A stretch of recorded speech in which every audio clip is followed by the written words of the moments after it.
Kumusta mga kapamilya? Kung kayo ay senior citizen sa Quezon City o sa Vinci Region, may napakagandang balita ako na magpapasaya sa inyong araw. Na-finalize na ng gobyerno ang July schedule para sa pension disbursements. At, tama ang narinig ninyo, pinag-uusapan natin ang 6,000 at 3,000 pension benefits. Bago natin simulan ang lahat ng exciting details, kung hindi pa ninyo ginagawa, siguruhing i-subscribe ninyo ang channel na ito at i-ring ang notification bell para updated kayo sa latest pension news at benefits information.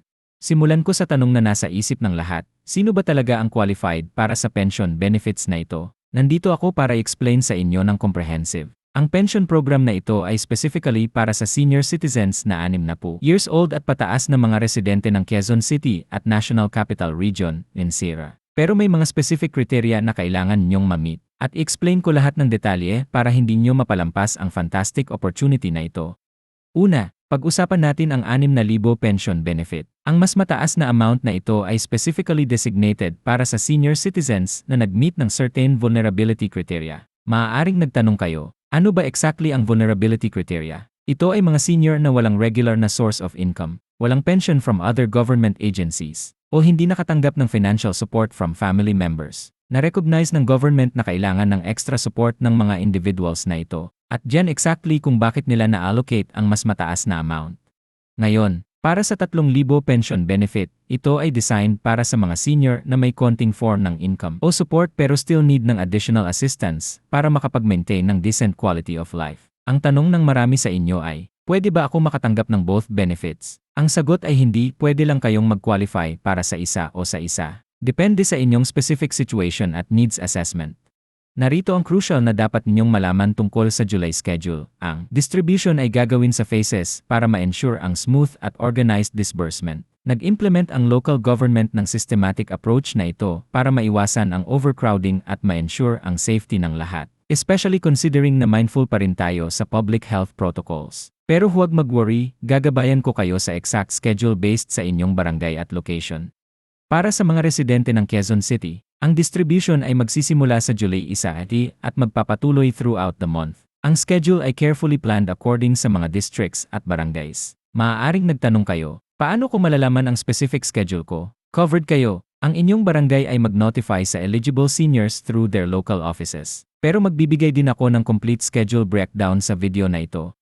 Pag-usapan natin ang documentation na kailangan ninyong ihanda. Crucial ito dahil proper documentation ay nag-ensure ng smooth at hassle-free claiming process. Kailangan niyo ng senior citizen ye, valid government-issued ye, at special claiming slip na i-distribute ng inyong barangay. Maaaring nagtanong ang ilan sa inyo, paano kung nawala ang senior citizen ye ko? Huwag mag-panic, i-explain ko ang alternative documents na pwede ninyong i-present. Para sa mga Vinci residents na hindi taga Quezon City, similar ang process, pero may variations sa schedule at distribution points. Ang 3,000 at 6,000 benefits ay i-distribute through authorized payment centers at local government units. Maaaring naisip nyo, paano ko mahahanap ang nearest distribution point ko? Huwag mag-worry, magbibigay ako ng complete list ng authorized distribution centers sa lahat ng NCR cities. Narito ang important na dapat ninyong tandaan, ang pension benefits ay tax-free, at walang administrative fees na dapat singilin during claiming process. Kung may mag-ask sa inyo ng any kind of processing fee, red flag yan. Maaaring nagtanong ang ilan sa inyo, ano ang gagawin ko kung may nag-try na mag-charge sa akin ng fee? Ibabahagi ko ang hotline numbers at proper channels para sa pag-report ng mga ganitong incidents. Para sa mga bedridden o physically unable na mag-claim personally ng pension, may special arrangements ang government. Maaaring nagtanong kayo, pwede ba may kumuha on my behalf?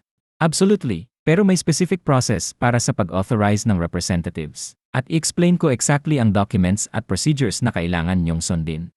Nag-implement din ang local government ng new features ngayong taon para mas efficient ang claiming process. Nag-introduce sila ng online verification system kung saan pwede ninyong i-check ang eligibility at claiming schedule ninyo. Paano ko ma-access ang online system na ito? Maaaring nagtanong kayo, huwag mag-worry, gagabayan ko kayo sa step-by-step process ng paggamit ng new digital platform na ito. Address natin ang another common concern, paano kung na-miss ko ang scheduled claiming date ko? Nag-consider ang government nito at may provisions para sa late claiming. However, importante na tandaan na may specific window para dito, at kailangan niyong sundin ang certain procedures. I-explain ko exactly kung ano ang gagawin nyo kung hindi kayo makakapunta sa designated date nyo. Para sa mga senior citizens na first-time pension recipients, may slightly different process na kailangan niyong sundin. Maaaring nagtanong kayo, paano ako mag-register para sa pension program? Gagabayan ko kayo sa initial registration process, kasama lahat ng documents na kailangan niyong ihanda at kung saan niyo ito i-submit.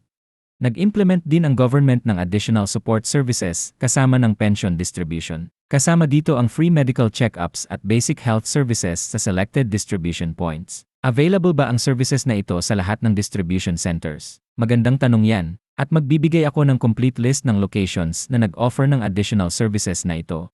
Pag-usapan natin ang payment methods. Ang government ay gradually transitioning sa digital payments para mas convenient at secure ang process. Maaaring nagtanong ang ilan sa inyo, kailangan ba ng bank account para makatanggap ng pension? Hindi pa mandatory, pero i-explain ko ang benefits ng pagkakaroon nito at gagabayan ko kayo sa process ng pag-open ng senior citizen-friendly bank account. Para sa mga nag-worry sa safety during claiming process, especially given ang current public health situation, nag-implement ang government ng strict protocols. May special lanes ang distribution centers para sa senior citizens, at may health safety measures na nakaplace. Anong specific safety measures ang dapat kong asahan? Ay de-detail ko lahat ng protocols na kailangan niyong malaman.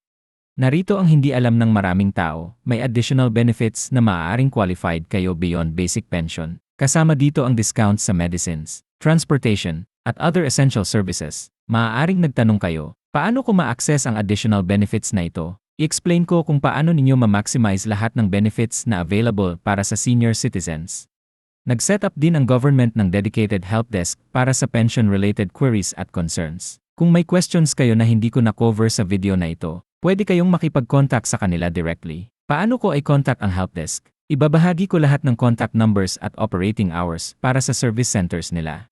Para sa mga tumutulong sa senior citizens sa pension claims, maaaring caregiver kayo o family member, may specific guidelines na kailangan niyong sundin. Maaaring nagtanong kayo, anong documents ang kailangan ko para tulungan ang senior citizen? Magbibigay ako ng complete checklist ng requirements para sa authorized representatives.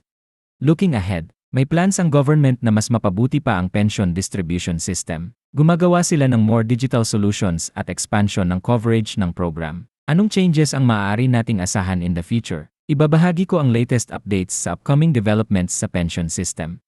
Bago natin tapusin, ipaalala ko sa inyo ang crucial na bagay, ang pension benefits na ito ay karapatan nyo as senior citizen. Kung may difficulties o irregularities kayong na-encounter sa claiming process, huwag mag-hesitate na magsalita. May established channels ang government para sa addressing concerns at complaints, at sisiguraduhin kong alam ninyo exactly kung saan pupunta para sa help.